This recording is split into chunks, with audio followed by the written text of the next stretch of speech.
Un jour, Mahatma Gandhi aurait dit « Jésus était le plus grand praticien de la non-violence de l'histoire et les chrétiens sont les seuls à ne pas savoir que Jésus était non-violent. »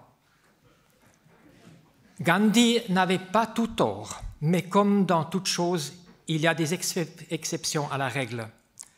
Historiquement parlant, et cela Gandhi ne pouvait peut-être pas le savoir, les premiers chrétiens jusqu'à la période de l'empereur Constantin étaient pacifistes. C'est-à-dire, ils refusaient de faire recours à la violence physique et donc ils refusaient de participer à la guerre.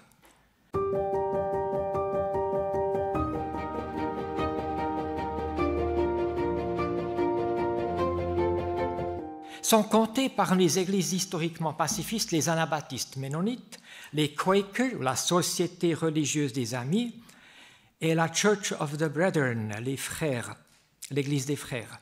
Ces traditions ecclésiales considèrent la non-violence comme caractéristique de leur identité. Elles sont considérées historiques parce qu'il ne s'agit pas de mouvements ecclésiaux récents ou modernes dont les racines remontent dans l'histoire de l'Église et qui s'inscrivent dans la ligne de pensée de Jésus et de l'Église primitive plutôt que dans une compréhension pacifiste libérale. Les églises historiques de paix ne refusent pas la guerre simplement parce qu'elles ont une idée spécifique de l'enseignement de Jésus en ce qui concerne la violence, mais surtout parce qu'elles refusent de s'engager à protéger la souveraineté d'une forme particulière de gouvernement ou d'État. Du coup, il n'est pas question que de la guerre, mais plutôt du rapport Église-État, voire du rapport Église-société. D'où l'importance du terme « réforme radicale ». J'insiste là-dessus dans un contexte, surtout en France du XXIe siècle, où la notion du radicalisme est occupée entièrement par l'image de la violence terroriste et de la cruauté.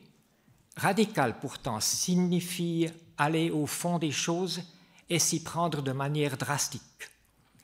En ce qui concerne la réforme radicale, le fond n'est pas uniquement la référence à la Bible, car les réformateurs aussi se réfèrent à la Bible, sola scriptura, mais la radicalité anabaptiste vise autant la dimension sociale et politique, la liberté de conscience et les présuppositions anthropologiques. En l'occurrence, les anabaptistes n'étaient pas d'accord avec l'idée dominante selon laquelle l'être humain est absolument mauvais et perdu d'emblée. Pour eux, l'image divine dans l'humain est corrompue, mais elle n'est pas totalement anéantie. Dans cette optique, un nouveau-né n'a pas besoin de baptême. La présence divine dans l'humain fait toute la différence dans la question de violence et de la paix. Si l'être humain est complètement pourri, alors il est normal que non seulement il y ait la guerre, mais qu'elle puisse être nécessaire ou justifiée pour combattre le mal qui émane de l'être humain. Par contre, si l'être humain porte en lui ou elle l'étincelle divine, comme le disent les Quakers, alors tuer un être humain est une offense contre le divin et sa création, le vivant. En plus, on affirme que l'humain est capable de la paix. Tout cela est une question de foi et de spiritualité appliquée plutôt que de doctrine.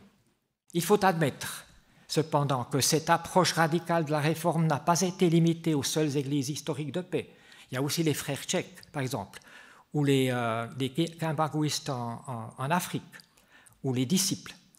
Cette approche trouve aussi une expression individuelle ou collective parmi d'autres traditions confessionnelles ou religieuses. Inversement, pas tous les membres des églises de paix ont adhéré à cette vision et des dénominations entières ont parfois laissé tomber leur héritage radical, notamment les Ménonites en Allemagne du Troisième Reich ou les Suisses et les Français après le mouvement du réveil piétiste au début du XXe siècle.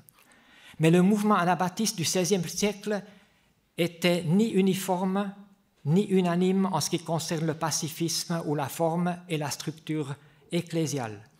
La polygenèse du mouvement a été élucidée après la Deuxième Guerre mondiale et son évolution théologique et ecclésiale a été forgée dans la rencontre et le dialogue avec d'autres traditions.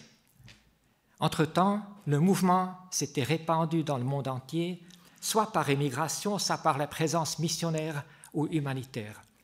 La redécouverte de cet héritage, un certain idéalisme ou romanticisme, ainsi que l'isolement des communautés, ont été dépassés et surmontés grâce à la recherche académique et au dialogue et la coopération au sein du mouvement œcuménique dès la fin des années 40, ainsi qu'à la multiplication des rencontres œcuméniques au niveau local.